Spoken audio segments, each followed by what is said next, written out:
Yeah, so it's on the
Below for the browser.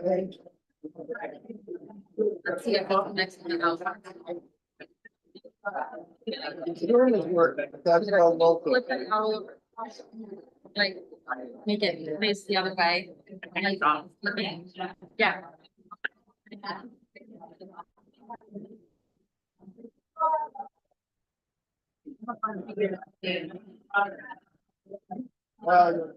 These are only supposed to be. That's an 18 apart. Oh, yeah. You're able to open the browser, please? Okay. What? Sorry. Everyone's local. So you check in the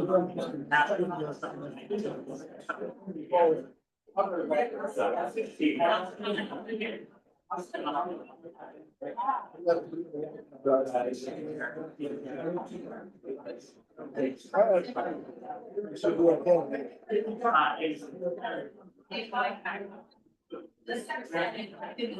Yeah. Like, I don't think that's.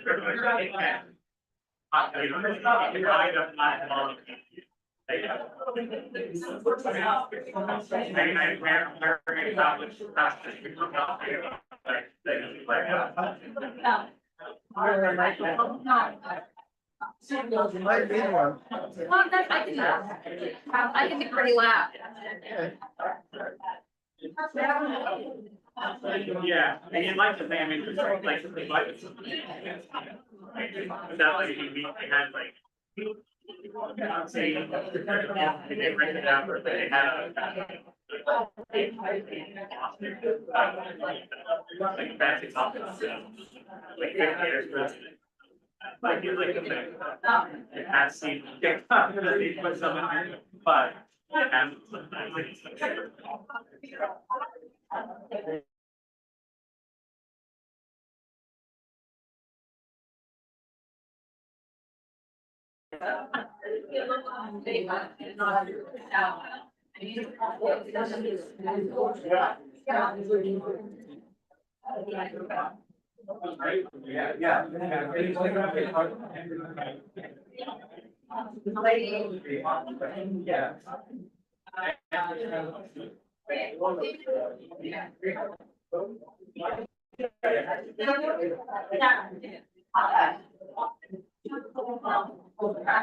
It hasn't.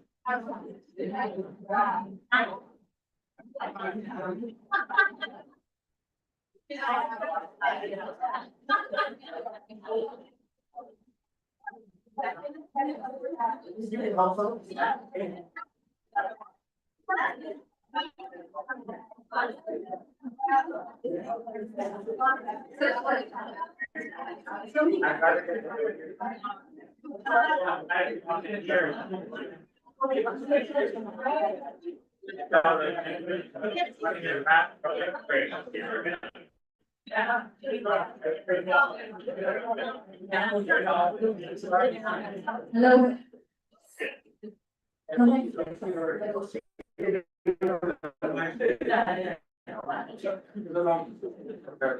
Hi, everyone. Good morning. I'm fortunate. I haven't used one of these before, so it's gonna be funky at first, and then I'll get used to it, I promise. I'm lucky enough that I know most of you, but just in case I'm new face to you, my name is Loren. I have been serving as the Island Institute Fellow with the town for the last year. Thank you all. Thank you all so much for coming. There's snacks, food, beverages, coffee in the back. I encourage you to have some. We're gonna be at this for a little while. I also encourage you to take care of yourself, whatever that means. Take a break, go to use the restroom. If you have to leave, that's okay. Yeah, food and beverage in the back, bathroom, water, all of the things. And if you have questions, there will probably be some space throughout the presentation for those to get answered.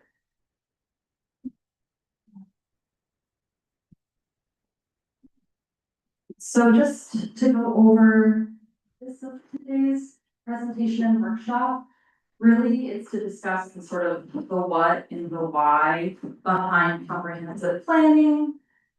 Very briefly review the results of the community survey and begin developing some goals and strategies that will guide the comprehensive planning process. Ultimately, like my biggest goal today is to allow you all to have ownership in this comprehensive plan, because it's not my comprehensive plan. It's really a vehicle for all of you to direct the town into a vision for the future that you all want. And so the agenda is actually also on most of the tables. I'm sorry, table number 6. Wasn't prepared for 6th table. But the agenda is up here for you to review. We'll just start with some context setting and the survey results. And then we'll move on to fun group activities at the tables. And then just closing and next steps. You'll notice some things that aren't on the agenda. We're not gonna be voting for the comprehensive plan today, which is great because that means that we don't have to get it perfect. Doesn't have to be a consensus. We're really dreaming big, and really this is the first time that we're all together coming up with some cool ideas for the future.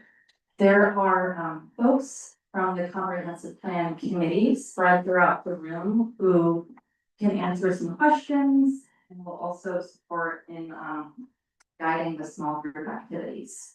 Could they raise their hands, please? That's a great idea. Can folks that are supporting today raise their hand? That would be Bob and Nancy and Richard and Eliza and me.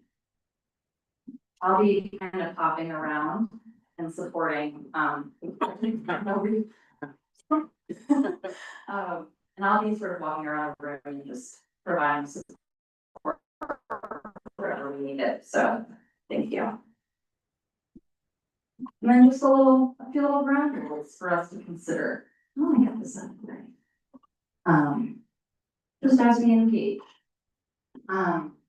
Listen, to understand, speaking from our own experience. I know that sometimes because, we talk to lots of people, we can sometimes feel like, we all think X, Y, Z. I encourage folks to say like, when I see this or something I think of a lot, things like that. We want to make room for all voices. And so if you're someone that, in a group setting, it's a struggle for you to speak up. I really encourage, folks that sometimes feel like they're speaking a lot, to leave space for folks that may not be as frequent participants. And we want to focus on future opportunities and solutions. I know that, planning is a complicated thing, and we all sort of have a ton of experience and perspectives on things that have gone really well in the past, and maybe some things that haven't gone so well. And so we're going to focus on the future, because that's really what a comprehensive plan is, which is kind of cool. We're going to disagree respectfully. I think you can all do that. I believe in you. And we're going to look for common interests. I am lucky because I know that there's a ton of common interest in the room, because I analyzed the survey, and you all have a ton of fun. You all believe a lot of the same things, love a lot of the same things about this island, and envision the same things for the future. So, what is a comprehensive plan? Most of you probably know the answer to that question, and it's a little intuitive because it's kind of in the name. It's comprehensive. It's really this massive guiding document that outlines a long-term vision for future growth, development, and probably most importantly, especially in our context, preservation. It serves as a roadmap and can identify community goals, lots of different areas that the state has deemed most important. It documents where we've been through baseline data inventory, collecting things like demographics and population, housing, marine resources, natural resources, where we'd like to go through goals and vision, how we'd like to get there through things like policy actions and strategies. And finally, it also documents how we're going to assess how well we're getting there. And so, why are we doing this? we're gonna envision all these goals, how are we gonna assess whether or not we're meeting these goals? And so that's through the implementation chapter, which is a little ways away. And why should we have one? Oftentimes, folks share that, the comprehensive plan lacks legal teeth, and that's true in some sense. But it can influence a lot in the planning process. As soon as, you create goals in your comprehensive plan in the context of zoning, and planning, it informs future decisions within that realm. It can also support grant funding and state coordination.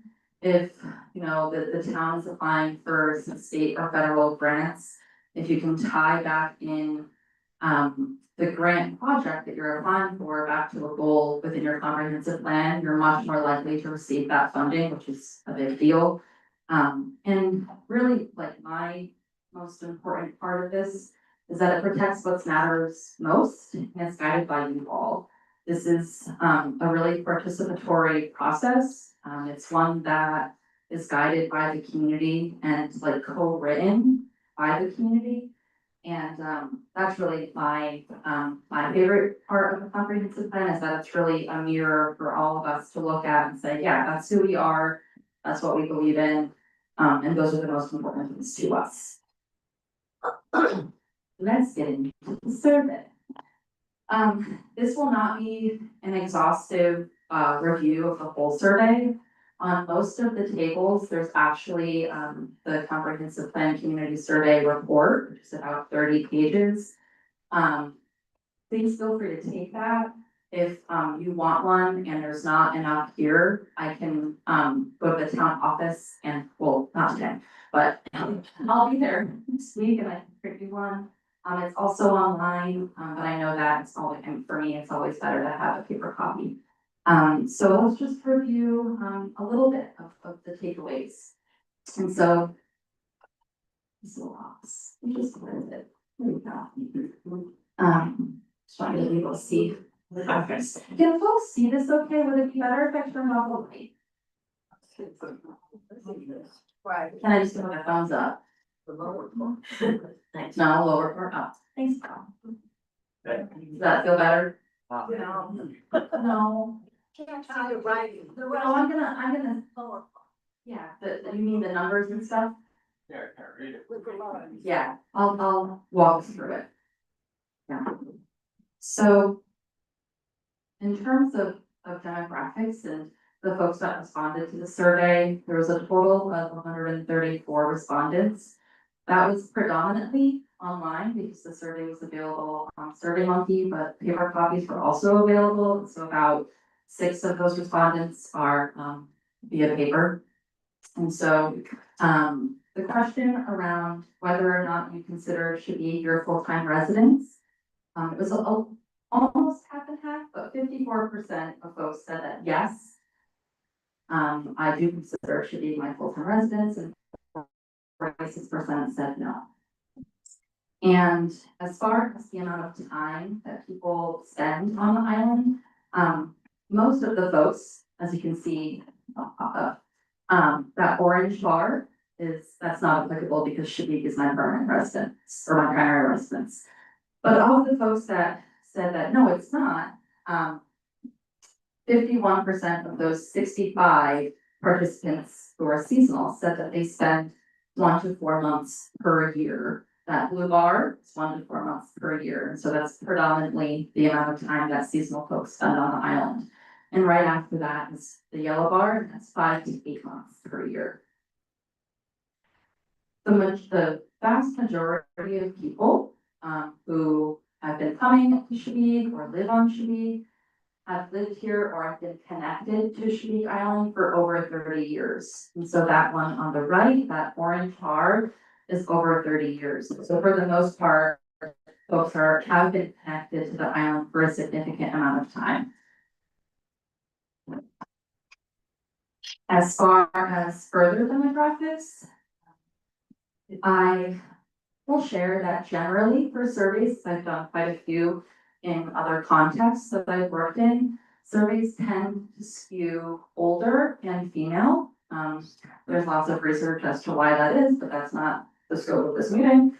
But for our purposes, 57% of the folks that filled out the survey were female, 43 were identified as men.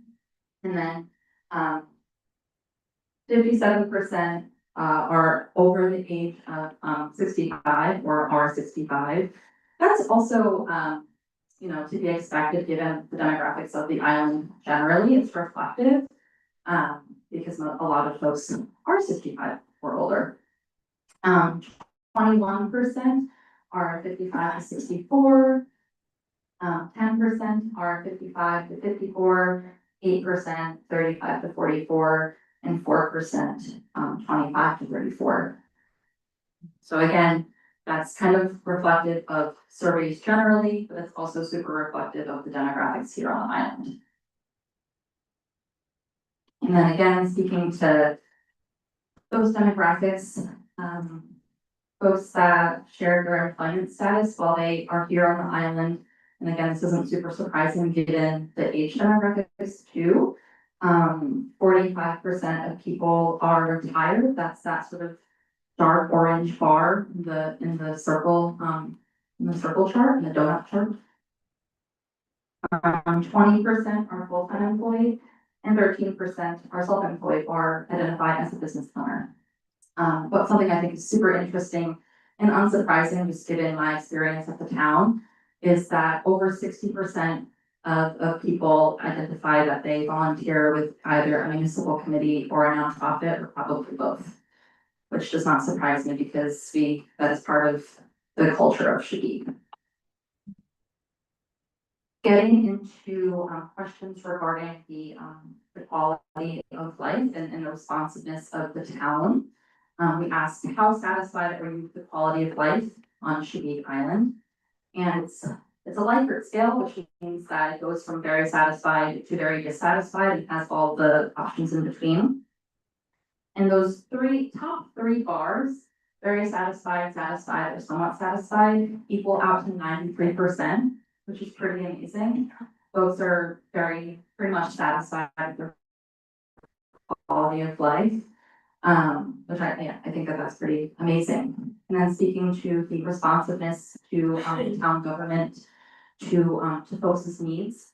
Again, those top three bars, it's the same Likert scale. It's very responsive, very unresponsive. And so those top three, very responsive, and somewhat responsive, equal out to 68%. The bottom, or the one right after that, the light blue, is neither responsive nor unresponsive, which kind of makes sense if you feel like you don't seek out the town for a lot of your needs. Maybe you might not feel like they're meeting them or not meeting them, which would make sense.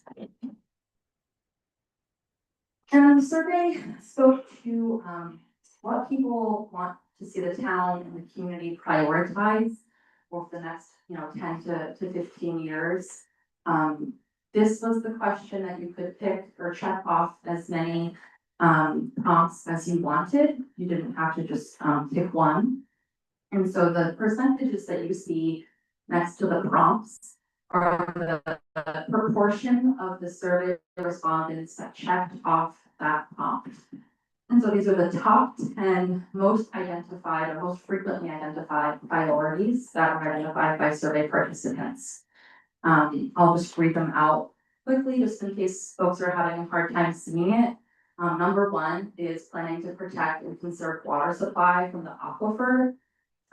Financial planning to ensure a stable tax rate, protecting and managing open space and natural resources, promoting land use decision-making processes that protect the rural character of the island, preserving access to the working waterfront, supporting the Shagig Island School and maintaining sustainable enrollment numbers, building resiliency in our capacity to cope with climate change impacts, developing a long-term strategic approach for managing town assets, ensuring sustainable development of affordable year-round housing on the island, and protecting and ensuring affordability for island legacy families through tax relief programs and things like that. We'll come back to all of this stuff as we talk about things in our small groups. And then we got to the more qualitative or open-ended questions on the survey. Things, we asked, what do you like the most about living on Shibby Island? Overwhelmingly, people describe something that I have called a sense of place. When I say that, I mean the connection to the people around you, to the broader community and your family, to the land and to the water that surrounds Shibby. Pretty much every single survey response spoke to that as at least part of it, or sometimes all of the things that they like most about living on Shibby. But the two other main themes that came from that question were reliable and safe access to the mainland. Folks spoke to the importance of CPC and how reliable and how they can rely on those services. And they also spoke to access to services and activities. Sometimes that was in the context of, I feel really grateful for our volunteer firefighters and EMTs. Sometimes that was in the context of, I love going to the Commons Harvest Party every year. I really appreciate the rec center, and I love the fact that we have a town office that has reliable and helpful staff, things like that. And so just to kind of give you a sense, I know that I just spoke a little bit to what I meant when I described those themes, but these are the next few slides are going to be actual quotes that are taken from the survey to speak to what I mean when I say a sense of place. And the reason why I'm doing this is because sometimes, I interpret what people are saying one way, and I might share this with you all, and you might say, oh, actually, I think what they mean is this. And so that's sort of my why for sharing the quotes from the survey. And so a sense of place, quiet and a sense of belonging, community is what I value most, chatting on the ferry, having a friend drop by when I'm sick, going to suppers, a sense of community. And so those are things that are just really important to folks. And then again, access to the mainland, C2C being so reliable, dependable, safe transport, just identifying that feels really, really important to folks, and that we're really fortunate to have such reliable transport to the mainland. And then again, community rec center, tennis, golf, hotel, the fire and rescue team are amazing, shout out to Ralph. Town employees who knowledgeable serves our community. All of these things were things that people identified as being really important to the culture and to what they value most in the community. And then this is just a little word cloud that I created. A word cloud is a something that you can create when you input a bunch of content, like answers to the survey question, and the word cloud takes that content and creates a frequency-based image. And so the words that are largest and boldest are the ones that are most frequently used in that survey question response. And so community, like front and center, probably the biggest, boldest part of the word cloud, but also family, peaceful, natural, beauty. And when I see this, I'm like, yeah, duh, of course, that's what folks really value about this special place. And so I just wanted to share that. It's also in the survey report in case folks like it and want to see more of it. And then we also, of course, being in a game, had to ask folks about what they like least about living on Shibby Island. You'll notice that this list is longer than the one about what you like the most. That is not because people dislike Shibby more than they like Shibby. That is because when people express what they love dearly about this place, it's very similar across the board. It's that sense of community, loving their folks and their family. And when we ask folks about what they don't like so much, it's a lot more diverse. And so that's why this list is a little bit longer. And so just to speak a little bit to each one very quickly, because we won't have time to go into the examples for each one. So governance decision making really spoke to oftentimes the time it takes for decisions to be made and then action to be taken from a governance perspective, things move slow, things like that. Also in the context of land use decisions and regulations, um, folks talked a little bit about perspectives of growth and development, particularly of housing and things like that. Community shifts, speak to changes that people have seen in the folks that either come here or stay here and what they're noticing about what changes in the community as a result of new homes. Impacts of seasonality kind of speaks to that too. Lack of goods and services, just an important context to know of that one.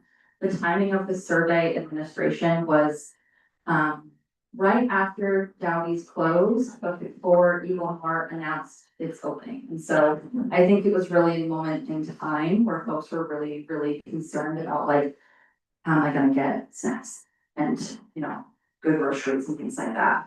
And then lastly, people made comments about safety. Often this was in the context of driving, and like multimodal ways of transportation. And so, talking to folks that use their bikes or walkers and whether or not they feel safe around the island.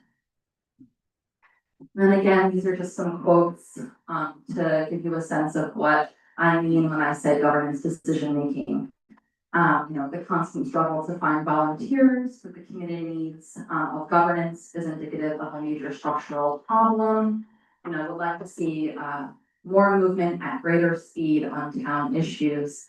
Don't wait for the perfect. That was something that was expressed relatively often because we want there to be a broad consensus for decision making, and so that can sometimes lead to decision paralysis where we're waiting for like positive perspectives from so many people, and folks were really wanting that to speed up. Community shifts. This is one that I found really, really important and interesting. Oftentimes when people express this viewpoint, they did it from a perspective of, I don't want to see this place turn into this other place that I know and that I worry about us becoming. And most of the time it was Martha's Vineyard or Nantucket. Just to be frank, I've never been to those places, but I think I know what folks mean when they say that. Getting too overdeveloped and crowded with people who want to change the character of island life. People who move and want to make should be like where they came from. So that's what I mean when I say community shifts. And speaking to the question that we asked folks about what do people think town government can do to better meet their needs? Of course, there's certain things like the ferry schedule, like, the town can't do a whole ton about, but this was a question where folks were able to say exactly some certain things that the town government can do to better meet their needs. And again, I won't be able to share quotes for all of them, but just structure. So people had frustration with the governance decision-making processes. So of course, folks want affordability. That was mostly in the context of housing costs, but also was speaking to really encouraging the town to develop a relationship with CTC to be able to challenge them to ferry cost subsidization for folks that have to go to the mainland often and things like that. Land use decision making also spoke predominantly to zoning and development practices. Sustainability for the future spoke to a few different things. Often it was, I want us to have a year-round population. We need to make sure the school has good enrollment numbers, but also spoke to, what is the status of the aquifer? How are these large houses impacting the aquifer? And so you start to see a little bit of like a graph in which these impact each other in a really interesting way. And then folks also shared This was predominantly shared by seasonal residents, but it was also shared by a few year-round folks as well, but just procedural actions for seasonal residents. And when I say procedural actions, I mean having a vote, having more of a voice in decision-making processes. And so that was something that was shared relatively often. And then again, speaking those quotes for governance structure and, you know, in their own words, a lot of folks shared that they were interested in switching to a like town manager, town council system. I feel really curious about that. And, you know, this is one of those reasons why like surveys are great, but like, I want more. I want to ask some follow-up questions about like, what you think will be different if we switch to that? Do folks believe that like a town manager would have more power to make decisions? And so that feels really important to like move forward quicker. And so I feel really curious about, what people believe when they say that. And so, you know, again, speaking to being really dependent on good volunteer residents and wondering how that's going to look in the future. Then again, speaking to land use decision making and enforcement practices, you know, limit development and, you know, creating consistent and understandable permit processes. It also spoke to, you know, exploring some options, how we can really encourage short-term visitors to really take into consideration the services that they use and how we can create zoning ordinances or town policies that can offset the cost of road wear and repair and police services, et cetera, et cetera. And then the survey also asked to really kind of dig deep in and wonder sort of what the vision for the future is for the island. And I asked about this very intentionally because the state of Maine requires each comprehensive plan to have a vision statement. And that's actually one of the things that we'll work on together today. So I asked this question because I really wanted to have a good foundation for what folks envision for the future. And so again, speaking to kind of, you know, probably feels repetitive at this point, but like, these are just the most important things for people, preserving the island's rural character, avoiding becoming a wealthy island enclave, Martha's Vineyard, Nantucket, Island, I think. Support the sustainability of the year-round community, preserving all of those things that make Chinook really special and unique, balancing change with preservation. There was a lot of folks that really made it clear that like, I'm not saying that I hate change. I'm not saying that we shouldn't change. I just want change to be aligned with who we are and the most important pieces of what we love about this place.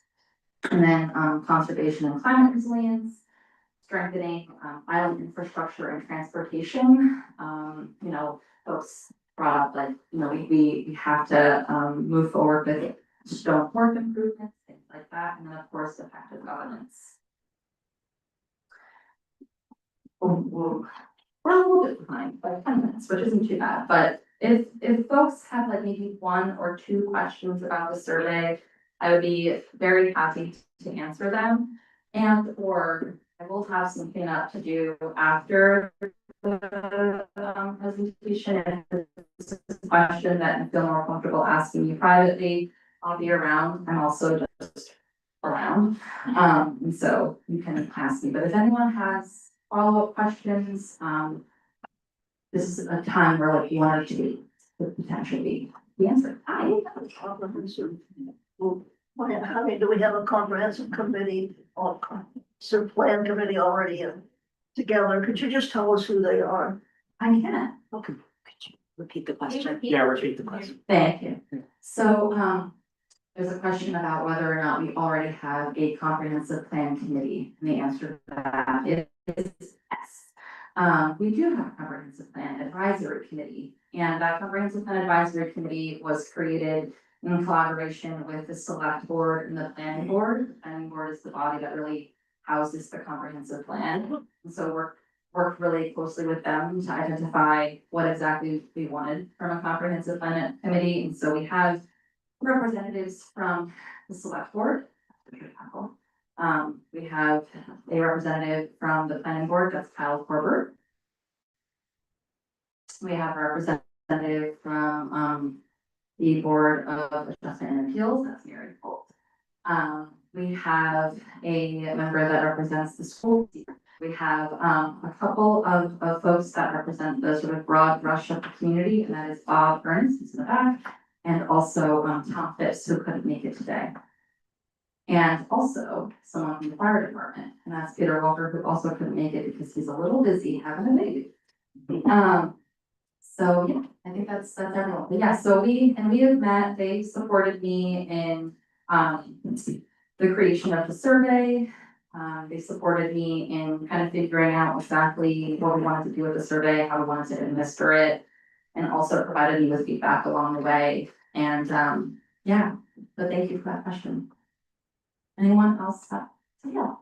Thank you for your wonderful comprehensive plan. It's an excellent presentation.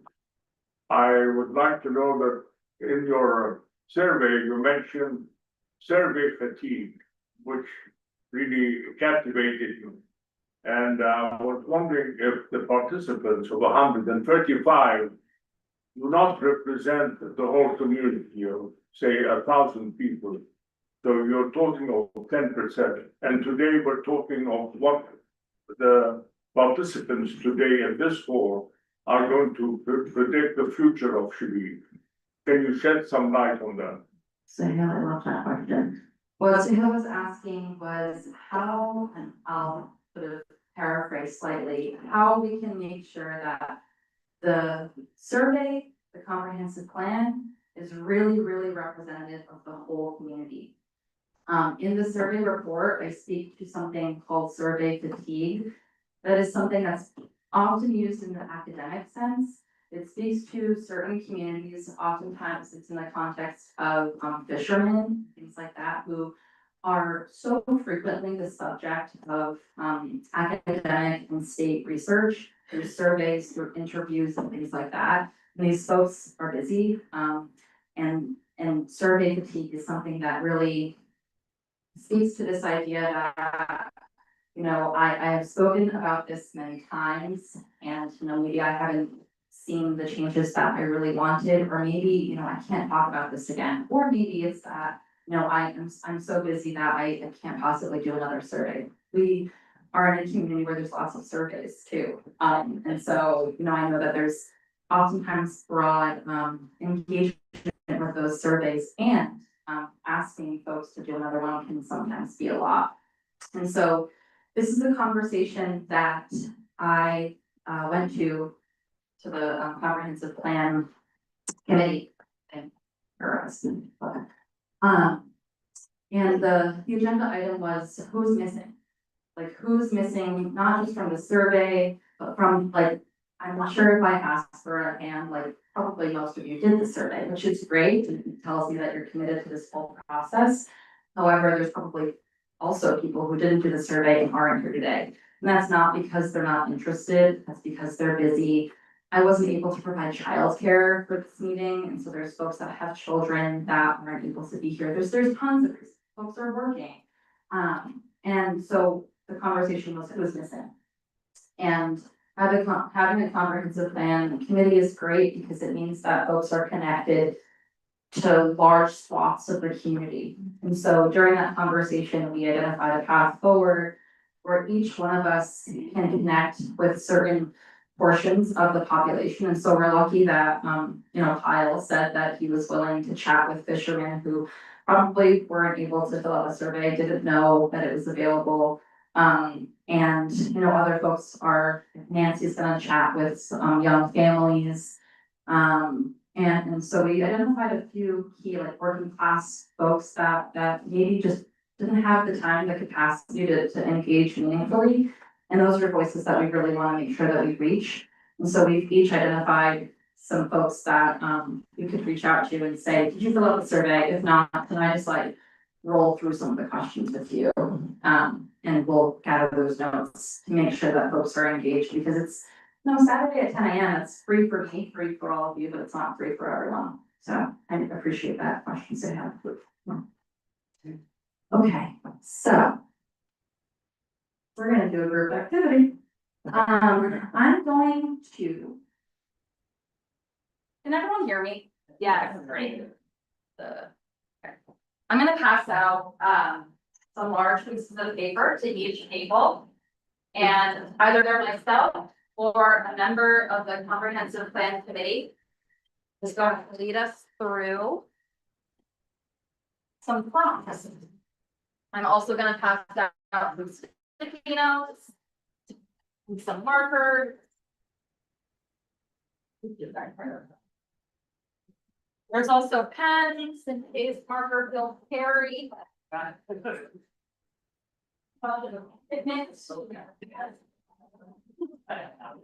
There's a second. Oh,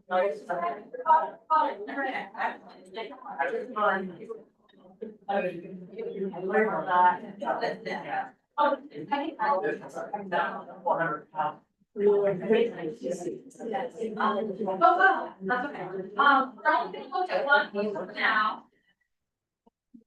And it's the one that has.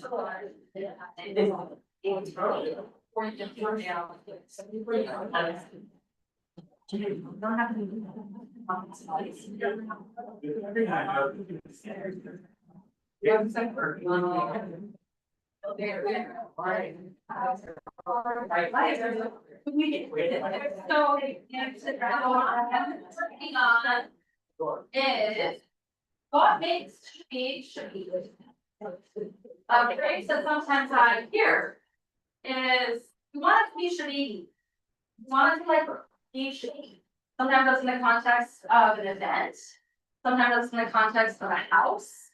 So what do we mean when you say that? Like what values or traditions or characteristics do we want to continue to define our community as we look towards the future? Yeah, like what words, what characteristics comes to mind?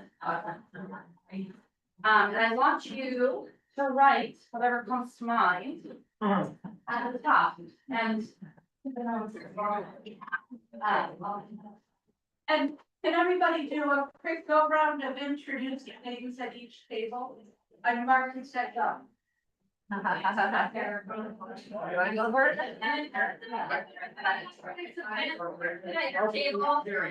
be rolling around. Jane Frizzell, I like this barber your jaw. Yes. Sheila George, Bart, Jackie Drago.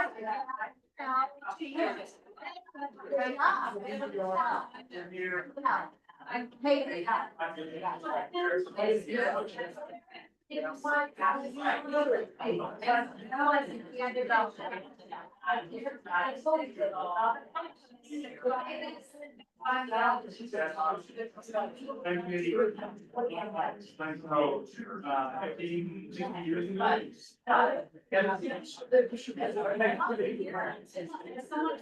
I did your. I first came in 2014.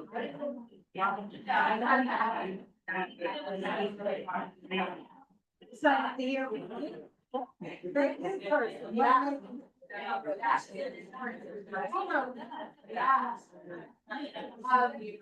I mean, community.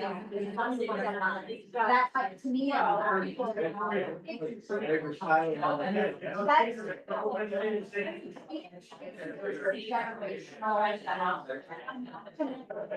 After I friends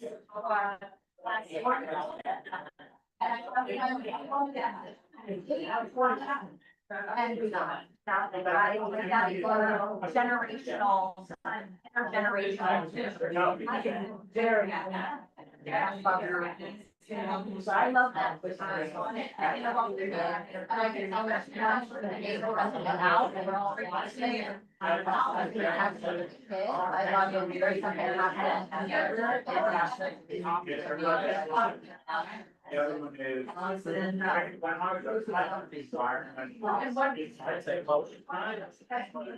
Yeah. Yes, and that's, yeah. And I'm relatively. It's not. Is that I'd like to know the law.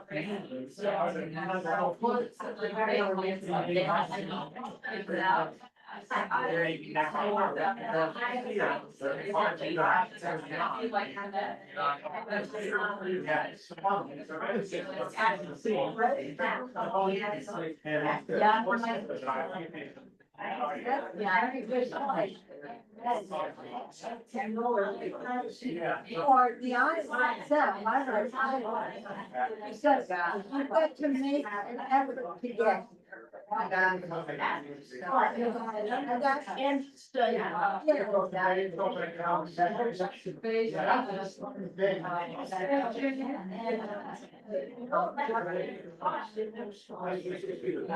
don't know everybody, but because I don't know. I just say that. I lived in Paris before that, and I will say there are things that actually are very about living in New York City. Here you have to be. Just kind of, yeah, I think you really want to look at.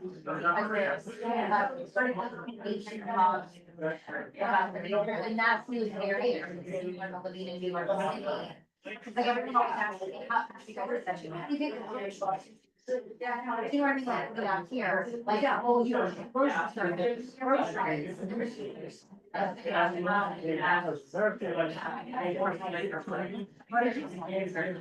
Yeah. So this is often. Programs are also.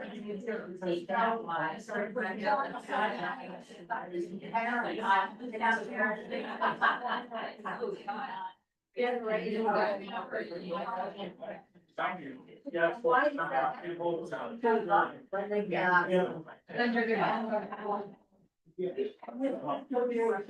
Nice.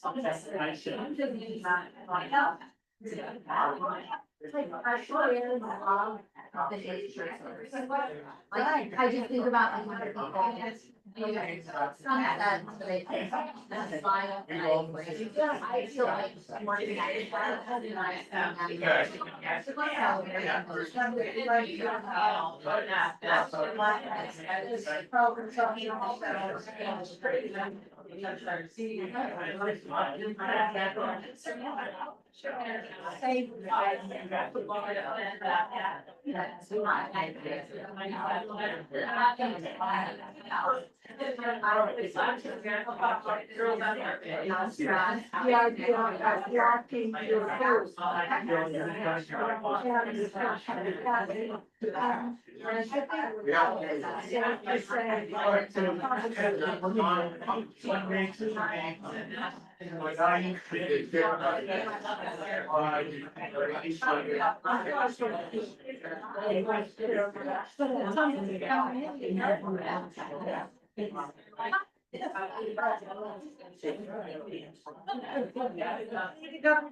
My rescue on.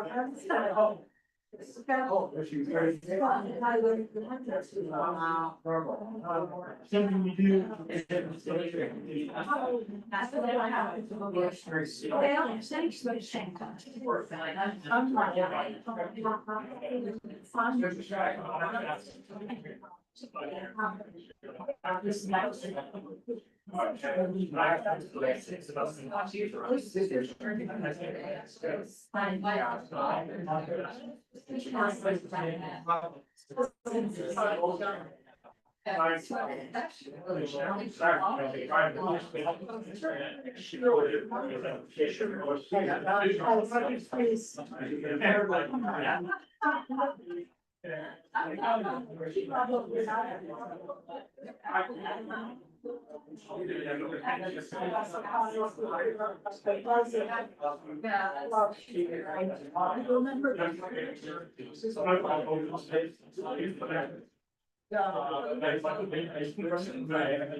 There's a map.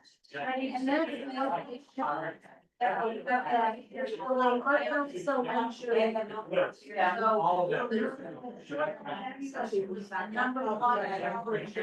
don't think more. Done a great job. It isn't published yet, but we have some. Okay,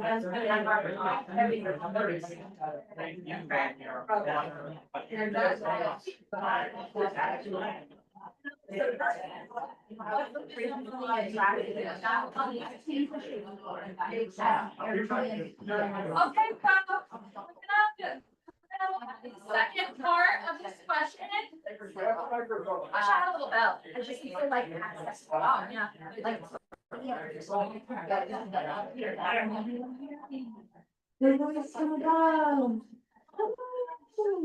We're gonna move on to the second part of this question. If you're feeling like that wasn't enough time, don't worry, we're still gonna be talking about values and vision. Going to it. And so we're gonna work together to create a community vision. It's on the same piece of paper, just on the second half. On the slide, I created two, just as a draft, just to kind of get us inspired, based on the themes that I saw in the survey. And so I'll read just the first one out. In 2040, Shanghai Island remains a vibrant year-round island community that preserves its rural character, natural beauty, working waterfront, and strong sense of neighborliness. Through thoughtful planning and responsible stewardship, the island balances change with preservation, ensuring that future generations can continue to live, work, learn, and thrive while maintaining the qualities that make Shabik unique. And so that's just an example. We can take what we like and leave the rest. And now it's your turn. And so, you know, you were starting to think about what kinds of characteristics and the things that make this place so unique. And so I've kind of started the sentence off on the piece of paper. You know, in 2040, Shabik Island will be a community that, you know, will it be a community that, you know, still centers on people showing up for each other? That's something that I heard about in my table, things like that. You don't have to, it doesn't have to be like a perfect sentence. It can just kind of be like little pieces of sentences. Really just want this to be something that's like co-created with everyone. And so we'll spend a little bit of time working on that together with small groups.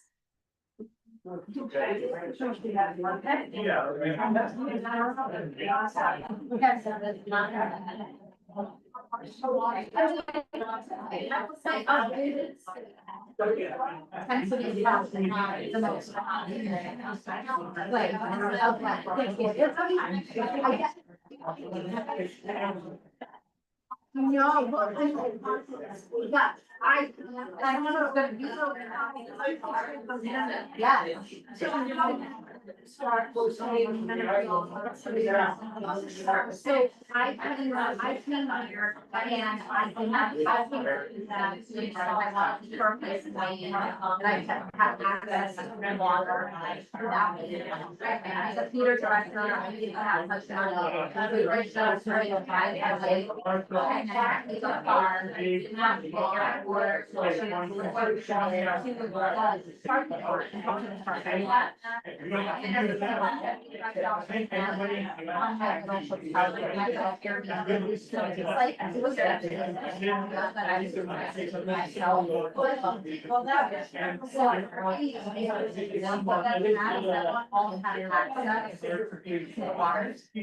that way, anyway, if you're living as far away as possible off the water. Get to the water. That is not.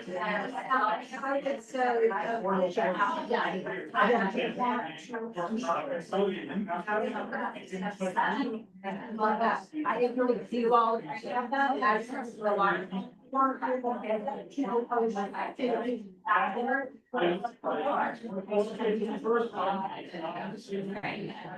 We know that.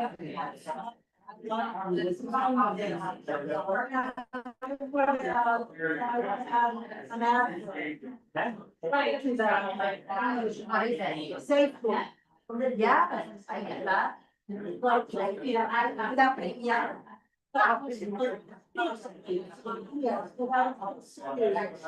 Because sometimes. I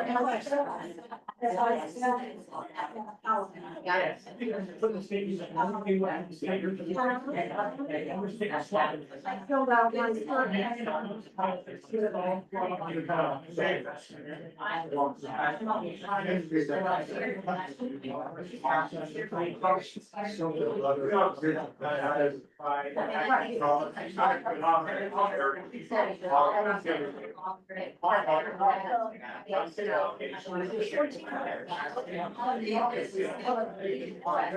What did you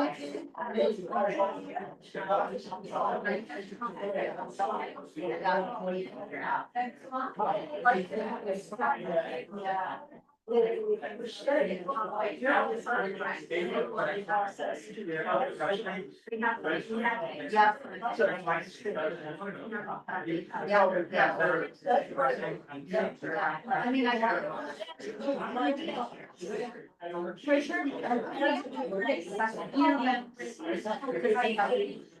more like you know, the trouble is all the time.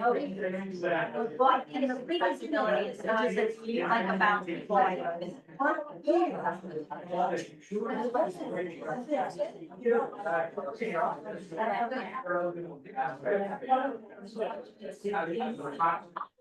Say, and it's like speaks to my Harvard's family. Oh, like that.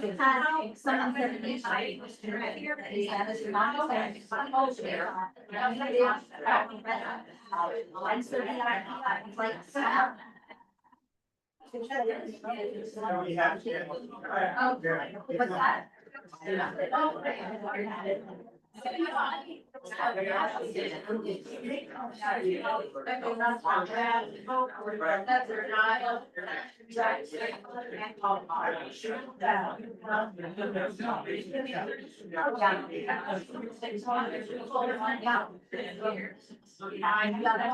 And I'll say, I don't think this necessarily is something that's that maybe it is, but that we are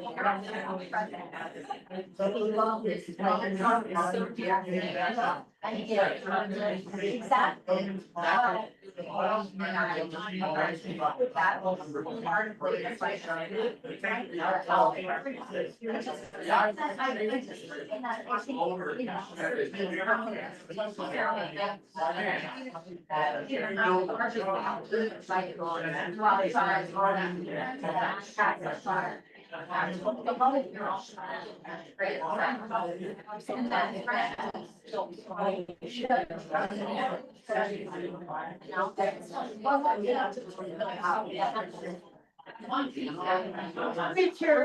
Richard, feed us.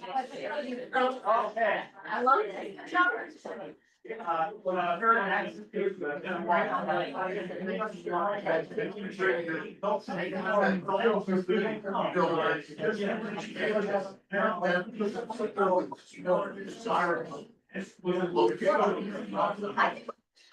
Our version of this, I think we build a little bit all together. Yeah, and there was three different.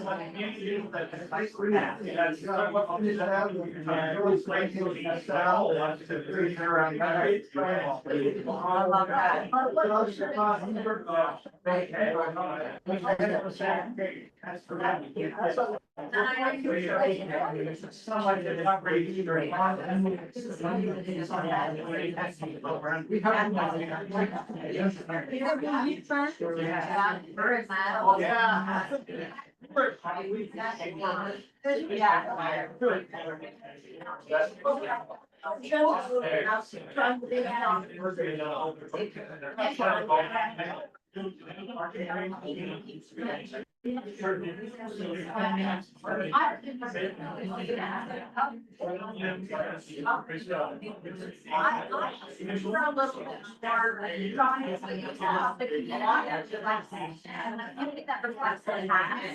What is that? And she has that. And she does have. What that.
I have to be personally for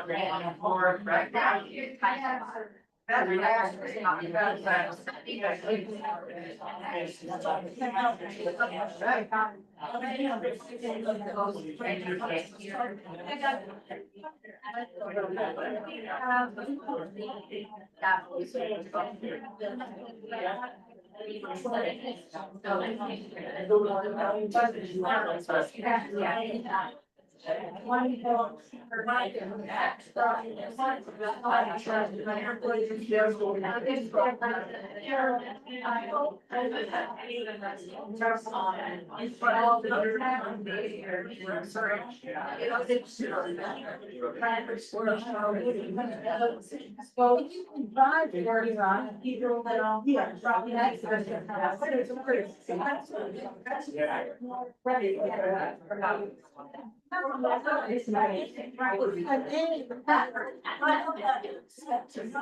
I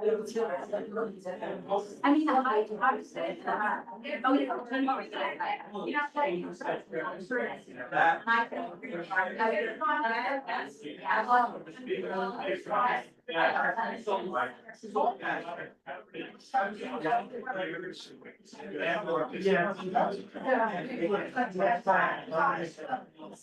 I have this supporting.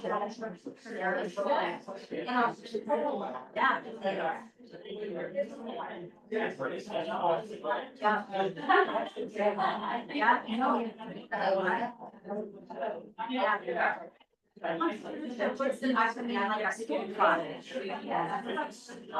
Yeah, I mean, about like. Like everyone's so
I don't think we're going to have the volunteers doing that. I just say like it's more, like for me and my husband, we both have to work a lot. So to be able to do recording this year, we don't have everything done in water. We have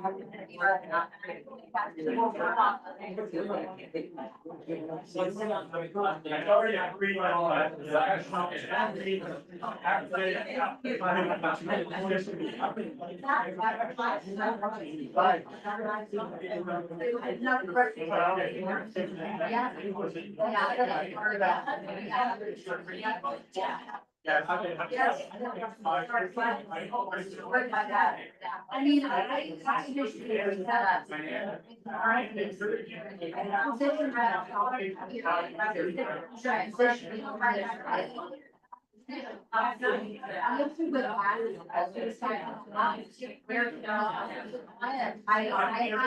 Someone did not.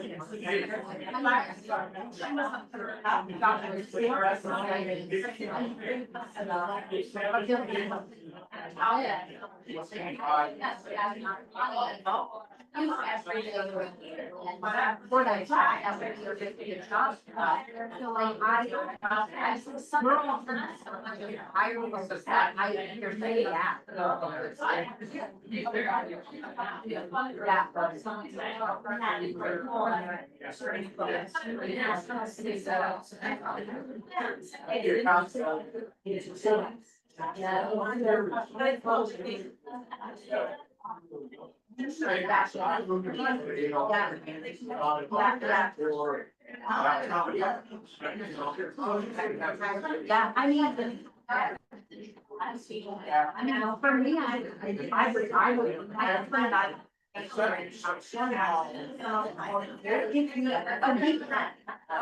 Fortunate, right? And I'm such a.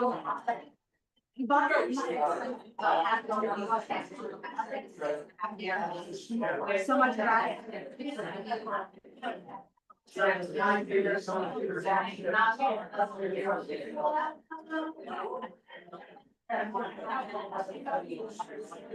People.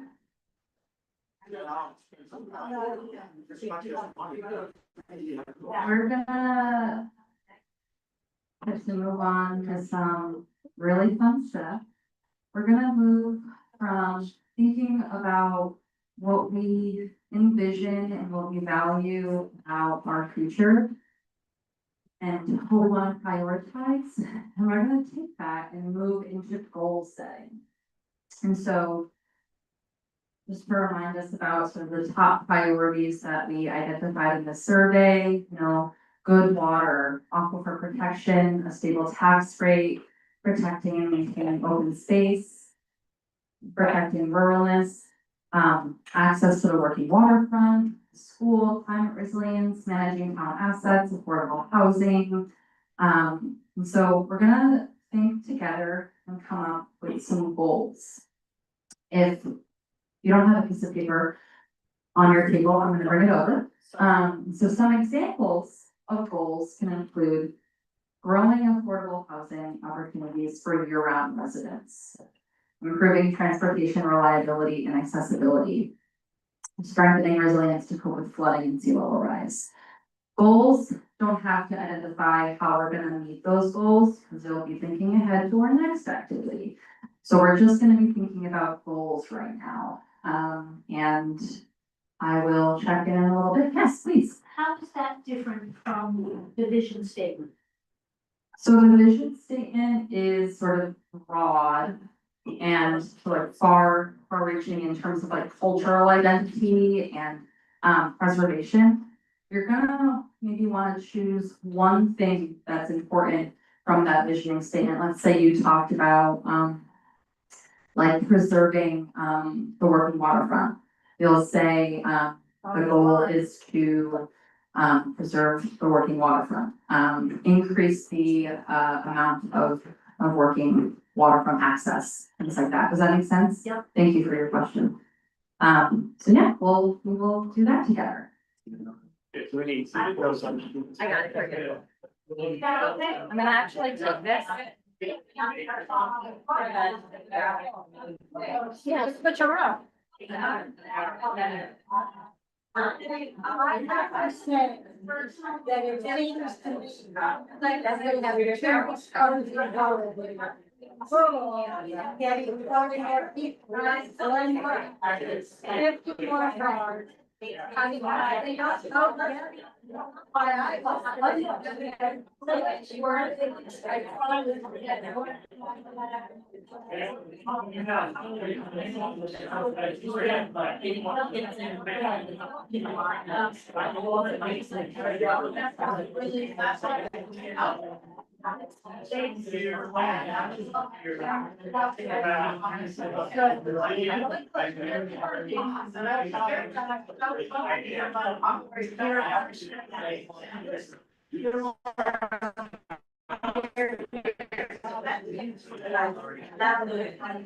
know.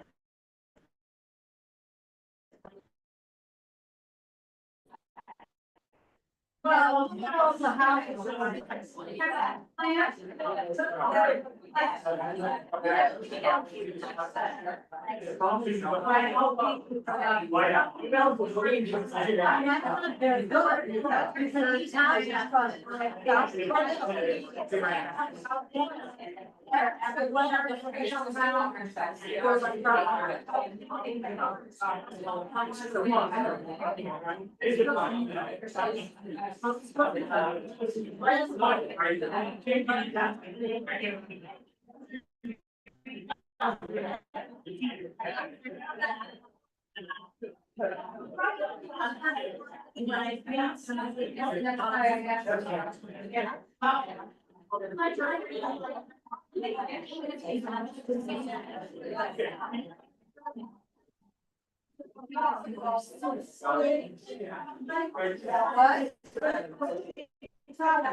I'm sorry, I just still.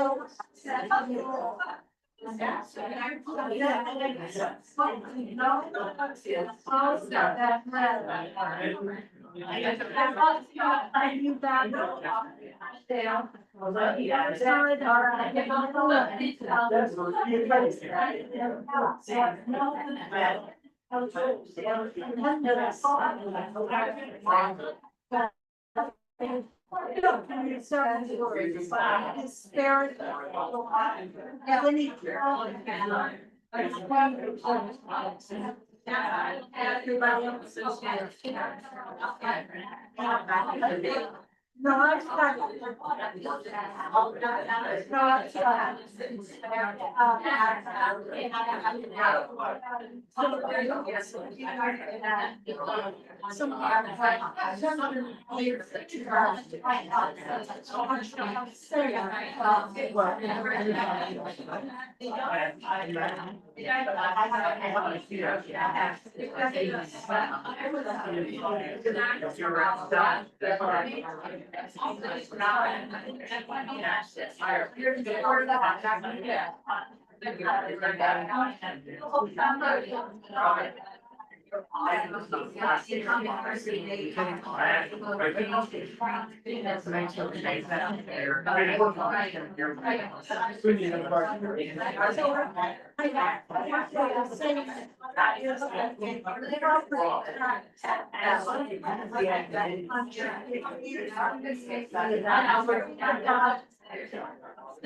The fact that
No, you are not.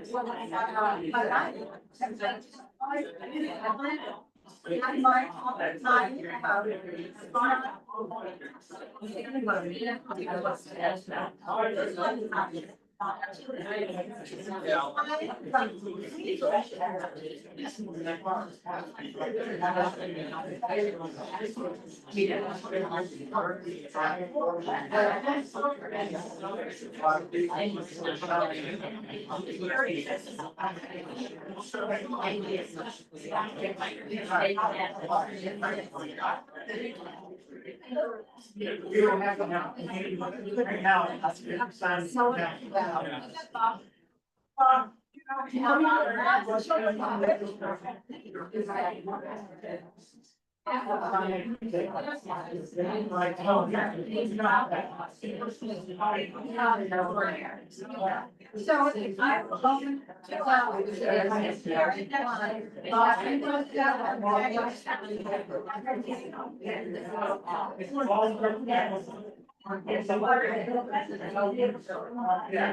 But I'm saying that.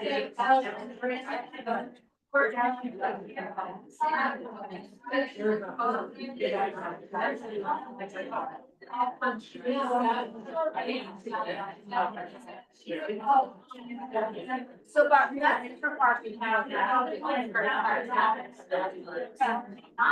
different, I mean. And what Richard is speaking are like another way.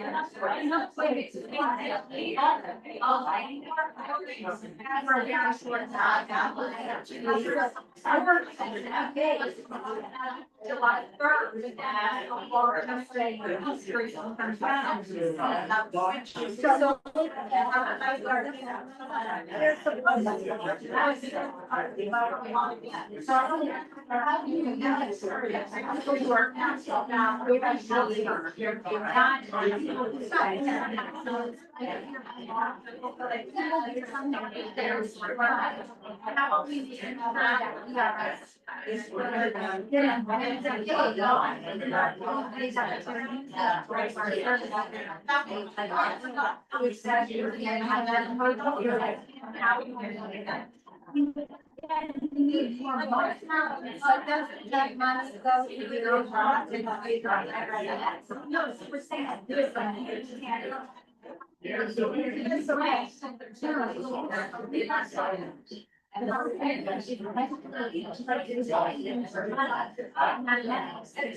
What about?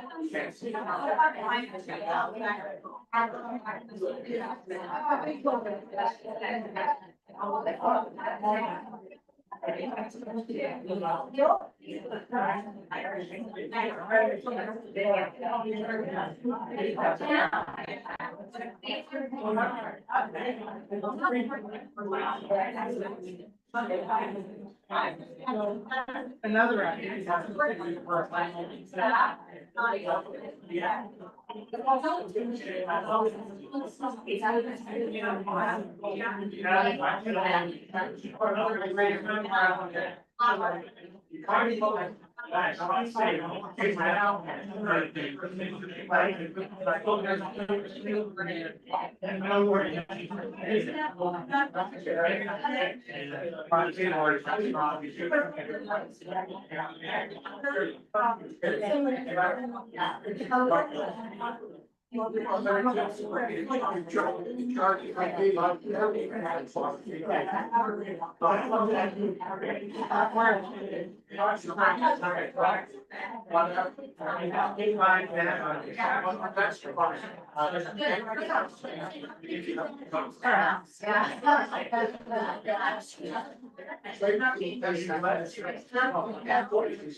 You don't want to fail.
Chip, these are so cool.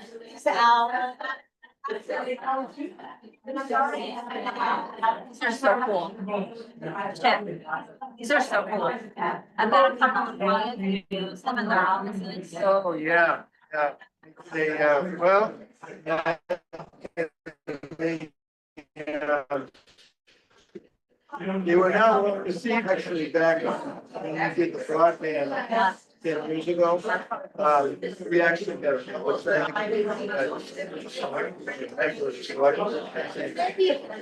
Asking, suggesting that we might, broadcast. Either directly. Yeah. Everybody. Anyway, but they need to be upgraded. You're aware that everybody's looking at you.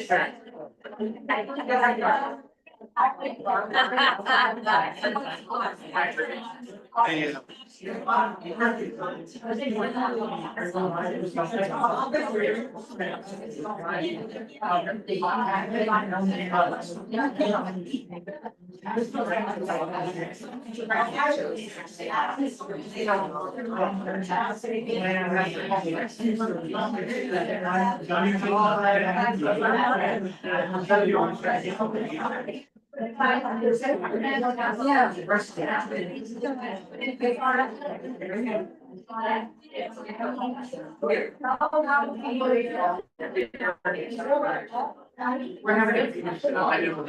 Yeah, just log off. No, people, I know it's kind of silly, but people want to go. Thank you.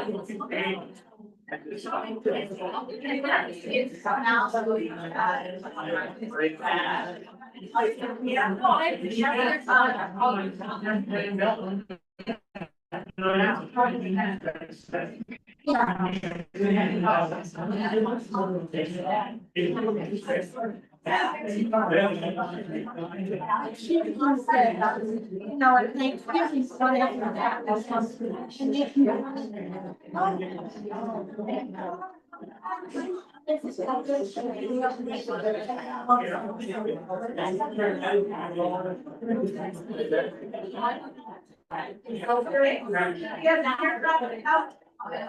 More residents.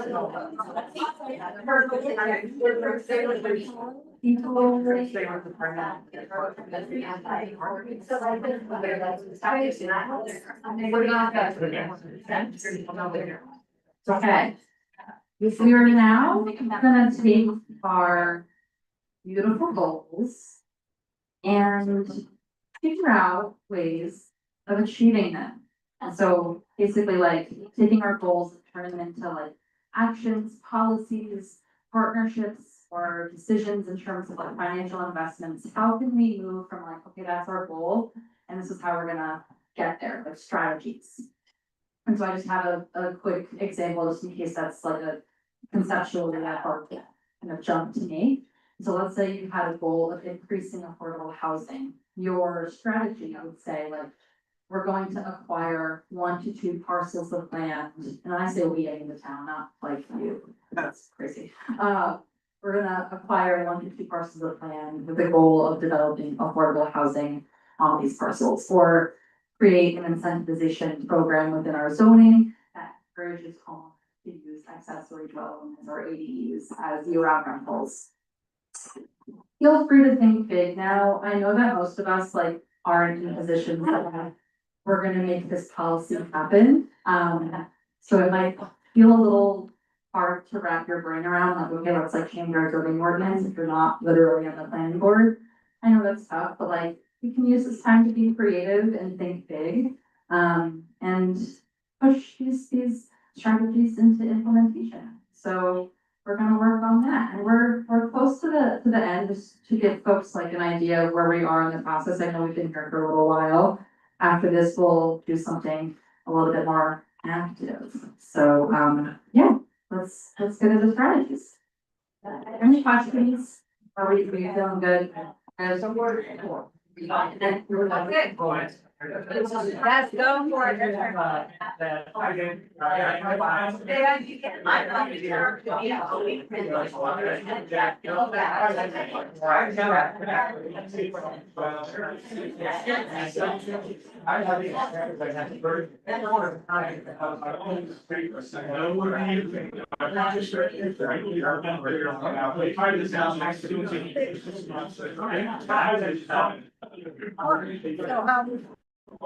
I I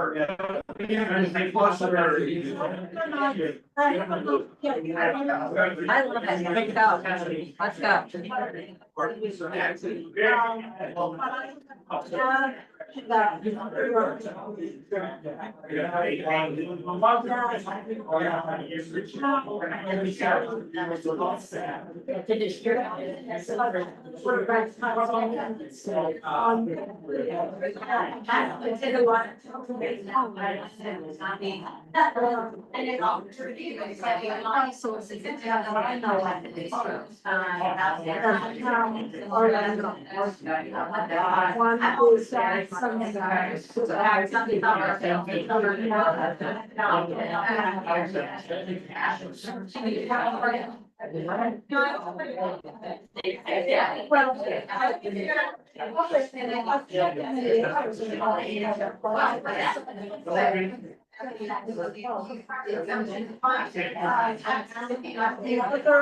it.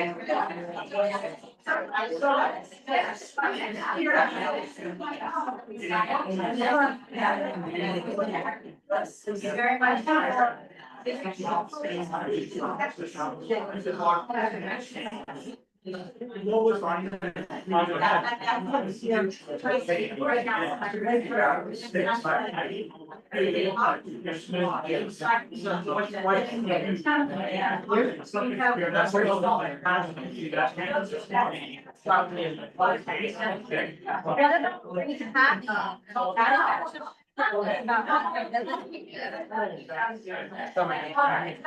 Very expensive, but we already have so many houses that either guaranteed or that we don't have resources to take care of them. Like, I would love to see having.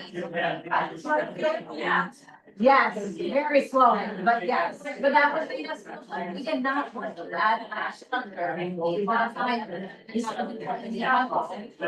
You guys slowly, rehab. Like. And is that possible, and or I think about people being able to donate their houses, what specifically they want to.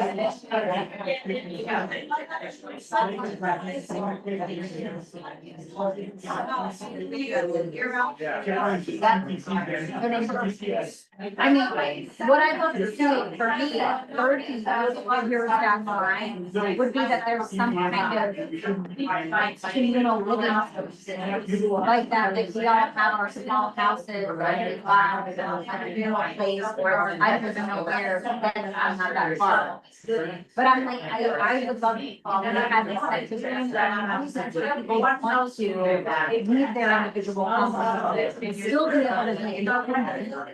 Community that we actually have some kind of retirement, or whatever, anything. Specifically, wanted to live small. On my program here, in New York City, and they have a chef that cooks most of the meals. And that, and I don't know if anything for your generation, I think it's already limited. I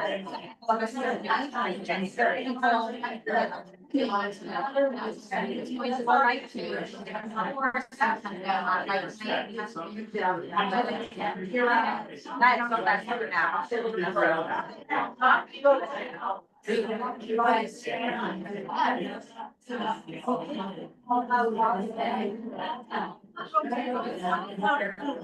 That's what I'm saying, it's like not acquiring more land. What's that?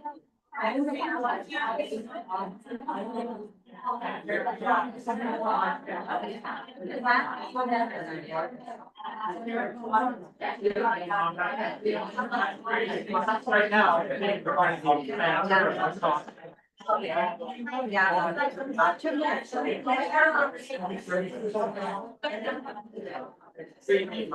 Yeah.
I think we could get a quiet cluster housing and I think that people would be, I also think it's incentivized to like move out, move out of their big house. If they can, to really take care of it.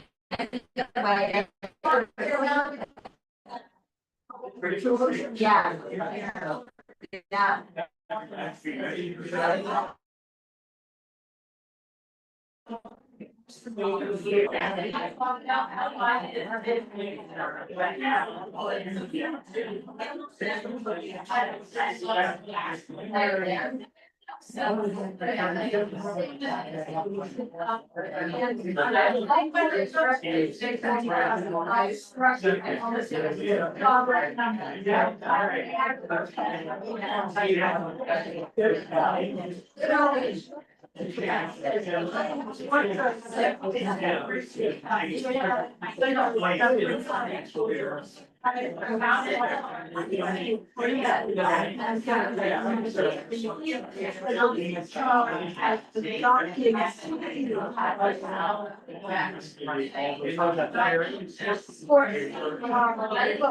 Yeah, I mean, I went to Great Diamond, and it was $20 to dock our boat. So I was actually on our boat.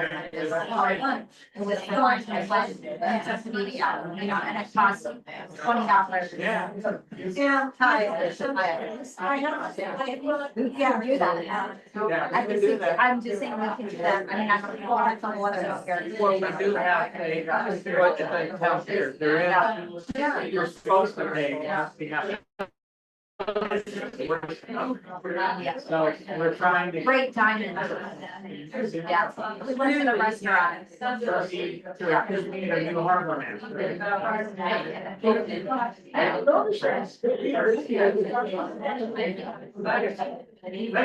harbor I know.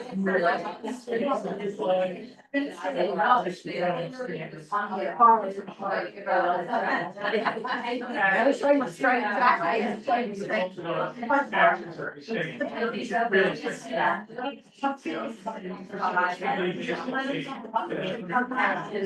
Oh, that's right, I agree.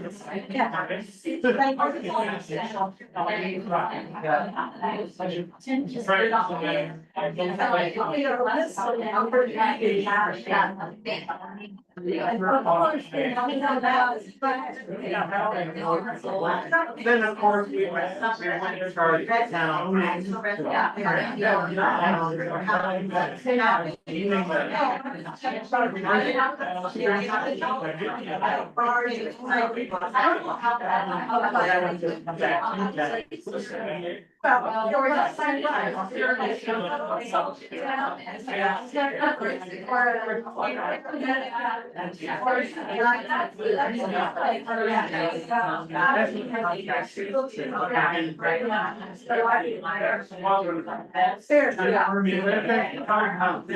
The same response we get.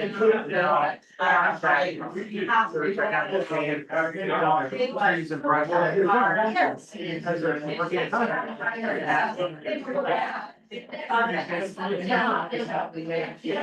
Second or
Hey, people. Hello again. We are about 10 minutes out. I know that like we've been here for a million years. This is gonna be our last activity. We're actually gonna get up and move around a little bit. You're gonna leave your papers that you've been working on at your tables. I'm gonna pass out these fun dots to people. I want you to go around the room and check out what other people have been working on, the goals and the strategies that people have identified.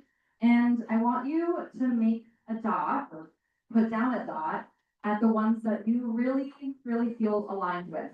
And each page of dots has a red dot. And I want you to put the red dot on the goal or the policy or strategy that feels really to you the most important and the most urgent. And so I'm gonna pass out these dots.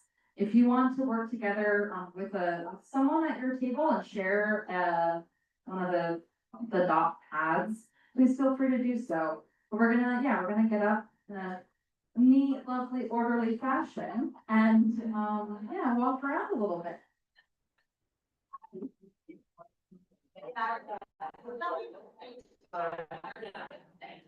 Well, it was great fun. Talk. That's what I got out of it.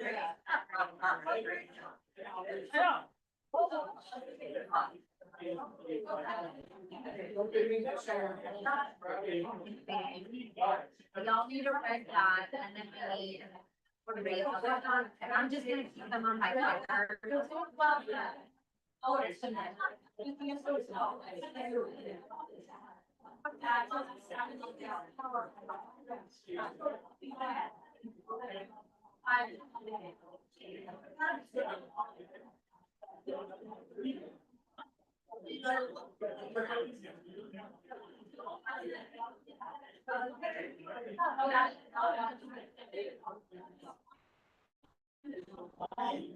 Guess what you want on your old paper? I wasn't. I thought.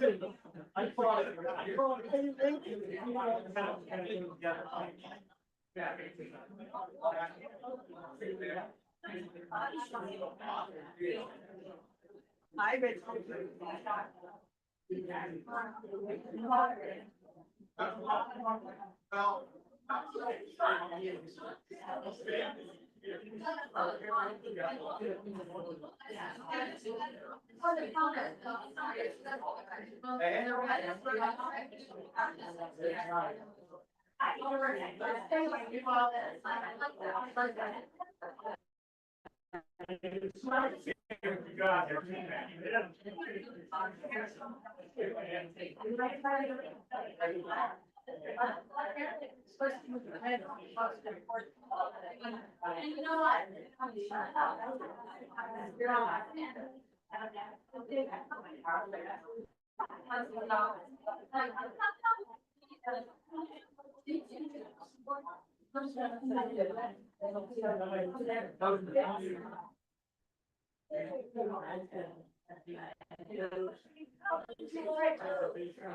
Somebody's there.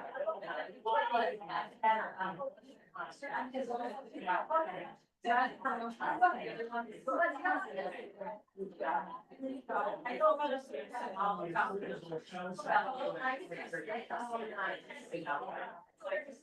And I have to talk to somebody that's my age. That's my age.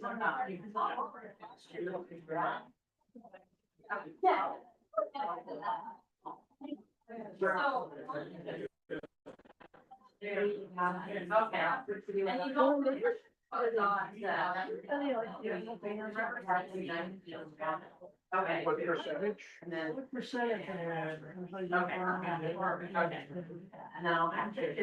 No, if I had to guess, I'd say 25%, but I don't know. I don't know.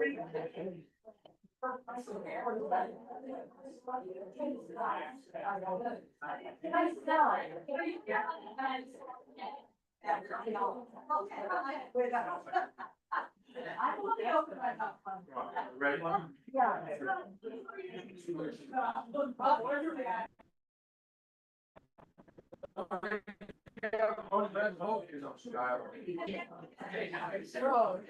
Didn't get 4 votes.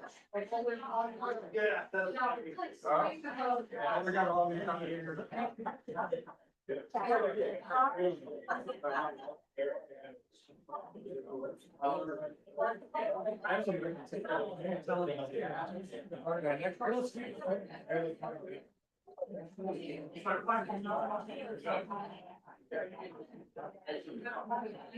not fun.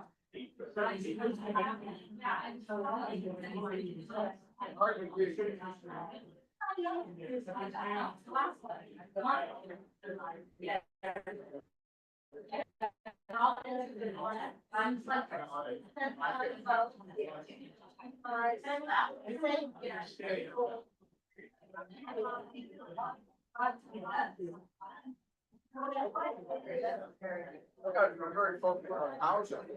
How'd you like that word picture? Oh, I know.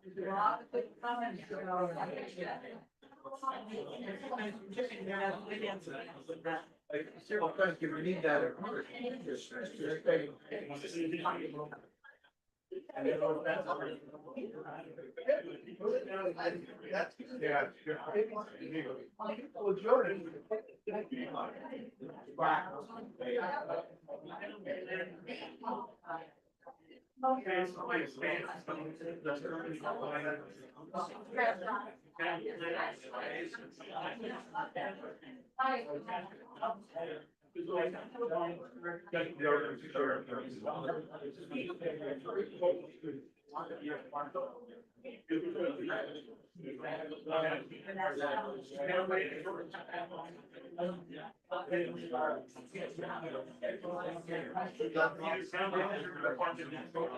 Yeah.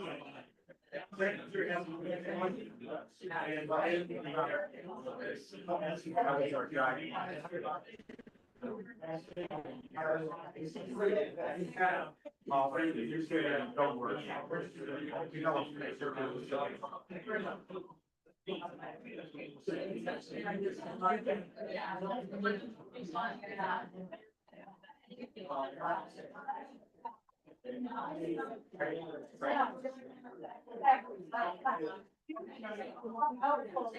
When they pass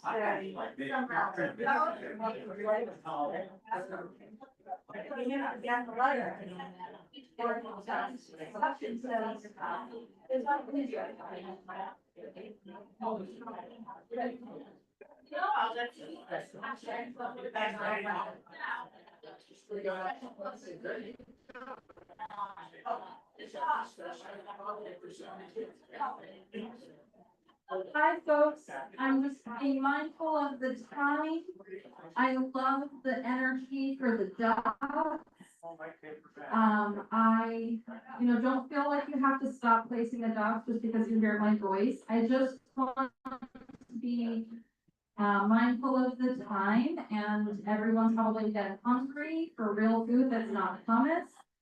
I just wanna, really quick, as we're approaching our closing, the next steps for me, just so you all know, this is really the first of many meetings for the comprehensive plan. Community engagement and meetings like this will continue throughout the planning process, and your voices and your ideas really matter. Feel free to contact me or anyone at the town office with your ideas. And so the next steps, I will compile and review all of these results and refine our goals and strategies using the survey and also this workshop's input.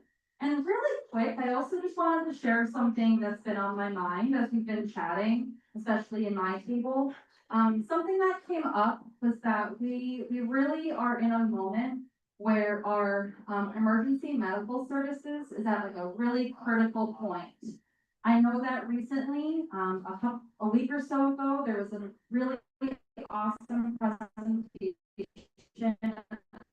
about the potential updates to the public safety facility building, about our capacity for volunteers and looking to the future. And I know that that's something that our awesome and incredible Fire Chief Roth Monroe thinks about a lot, who I believe is maybe in the restroom, but hopefully he can hear my voice. But I just wanted to bring that to maybe not even the center, but it's just something that really came up frequently at our table and something that I think about a lot. And so we're really at this point where like critical decisions are going to have to be made in terms of accessing good, reliable, safe emergency medical services. And if this is something that's on your mind too, I encourage you to chat with Ralph. He is the best. And, just, be mindful of that as we're, drafting all of these awesome goals. But thank you all so much. Hang on one second. Let me just thank people for their time. Thank you for your time and for your enthusiasm. I know this was like a really long meeting and you guys were all fantastic in your ideas and enthusiasm. So I just really appreciate it. And I think Eliza Jane has something to say too.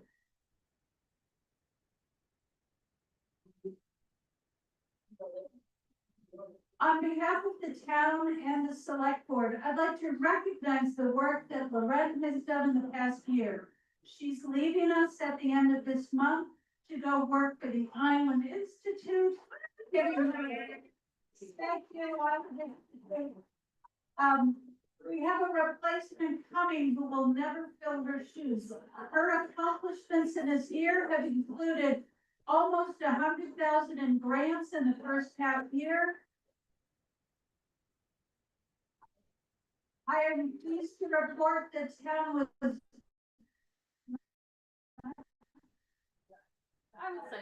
We got more.